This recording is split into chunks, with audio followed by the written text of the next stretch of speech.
নমস্কার বন্ধুরা, যে যেখান থেকে আমার ভিডিওটি দেখছেন আশা করি সবাই ভালো আছেন, সুস্থ আছেন। তো চলে আসলাম নতুন আরেকটি ভিডিও নিয়ে। আজ ভিডিওটি শুরু করেছি খুব সকালে, ঘুম থেকে উঠেছি, পিঠার আয়োজন নিয়ে চলে আসলাম রান্নাঘরে।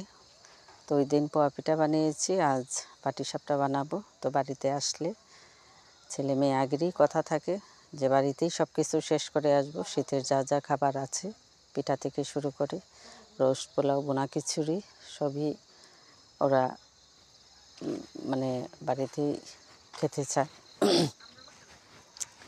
এই জন্য আর বাড়িতে খোলামেলা, জায়গাও বেশি, সব মিলিয়ে বাড়িতে কাজ করতেও ভালো লাগে।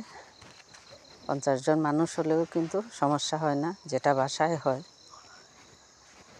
তো ওরা এখনও ঘুম থেকে উঠে নেয়। তো আমি ভাবলাম যে ফাঁকে পিঠাগুলো বানিয়ে ফেলি, উঠে তারপরে যার যার মতো করে তার চাটা খেয়ে নেবে। তো আজকে ঘরে আর নিয়ে দেবো না, ওদেরকে এখানেই বলছি আসার জন্য, ওরা এখানেই চলে আসবে। রান্নাঘরেই জলখাবারটা হয়ে যাবে। তো ওরাও অনেক খুশি যে গরম গরম পিঠা চুলার পাড়ে বসে খাওয়া, এত সহজেই সুযোগটা কোথাও পাওয়া যায় না, একমাত্র গ্রাম ছাড়া। তো এই যে পিঠা টিঠা বানিয়ে রান্নার সময় হয়ে গেল। তো এদিকে মাসি রান্নার আয়োজনও শুরু করেছে করে, যেন এই চুলাই আমি রান্নাটা বসিয়ে দিতে পারি, এই জন্য। তো এই যে সকাল থেকে চুলার পাড়ে ঢুকি, একেবারে খাওয়া দাওয়া শেষ করতে করতে 3টা, 3:30, 4টাও বাজে কোনো দিন। কারণ ছোটো দিনের বেলা রান্নাবান্নাও বেশি, আর লোকও বেশি, কাজও বেশি, সব মিলিয়েই যেন একটা ব্যস্ততার মধ্যেই আমি দিনটা কাটাই, যেটা হয়তো বাসায় এতটা হয় না। বাসায় একটা রুটিন থাকে আমার সব সময়ই, যে সকালে ঘুম থেকে উঠে চাটা করি, চাটা খেয়ে একটু পান মুখে দিই, পেপারটা পড়ি, পরে তারপরে রান্না করে যাই। তো একটা টাইম থাকে আমার সব সময়ই যে আমি এতটার ভিতরে রান্না করতে বেরোবো।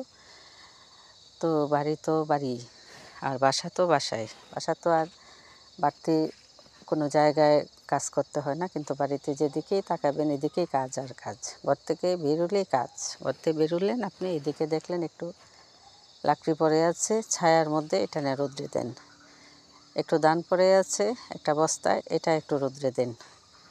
তো এটা দেখা যায় করতে করতে সময় কিভাবে চলে যায় বলাও যায় না, এই আর কি। বাসায় আর বাড়ির ব্যবধান, দুই জিনিস।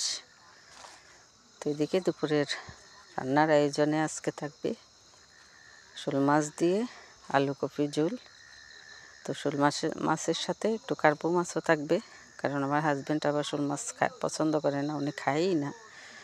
তো আলাদা আবার রান্না করব, সময়ের প্রয়োজন, যার কারণে ওই তরকারিতেই কয়েক টুকরা কার্পু মাছ দিয়ে দিলাম, যেন একই সাথে ওনার তরকারিটা হয়ে যায়। তো তরকারিটা হয়ে গেলে তারপরে ওনার তরকারিটা আলাদা করে ফেলব। আর একটু লাল শাক হবে, শুটকি তরকারি, বেগুনের বড়া। তো শুটকি তরকারিটা একটু ঝুলঝুল হবে, এটা আমার কাজের মাসির কাছ থেকে শেখা আমার। ওটা খুব সুন্দর করে রান্না করে। তো আমি ওর সাথে থেকে থেকে মোটামুটি শিখে ফেলছি। তো আমার মাঝে মাঝে খুব ইচ্ছে করে এই তরকারিটা খেতে। তো আজকে আমি ওই তরকারিটার আয়োজন করেছি, একটু একটু করে সব সবজি সাথে দিয়ে। তো তরকারিটা মাঝখানে একটু মিস হয়ে গেছে, সবটা আমি মানে ওঠাতে পারিনি, যেটুকু ওঠাতে পারছি এইটুকুই দেখাবো আপনাদেরকে, আর আরেক দিন আমি পুরোপুরিটাই দেখাবো।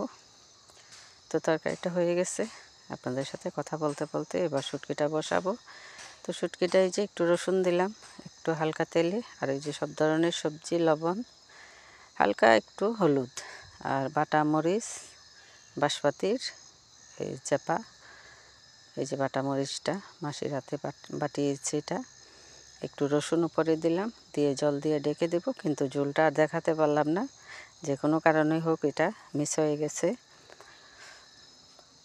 তো এবার লাল শাকটা ফোড়নে দিব, সবশেষে একটু বেগুন বড়া করব।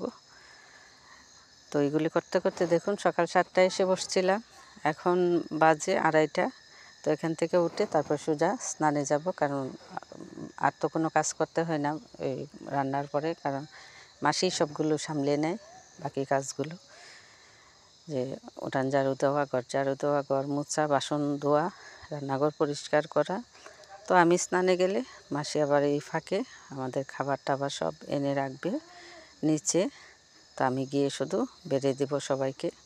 তো বাড়িতে থাকলে এই শান্তিটা আছে, বাসায় তো আর এই শান্তি পাবো না, নিজেরটা নিজেই করতে হবে। তো সব মিলিয়ে আজ এই পর্যন্তই। ভালো থাকবেন, সুস্থ থাকবেন, আমার পাশে থাকবেন। ধন্যবাদ সবাইকে।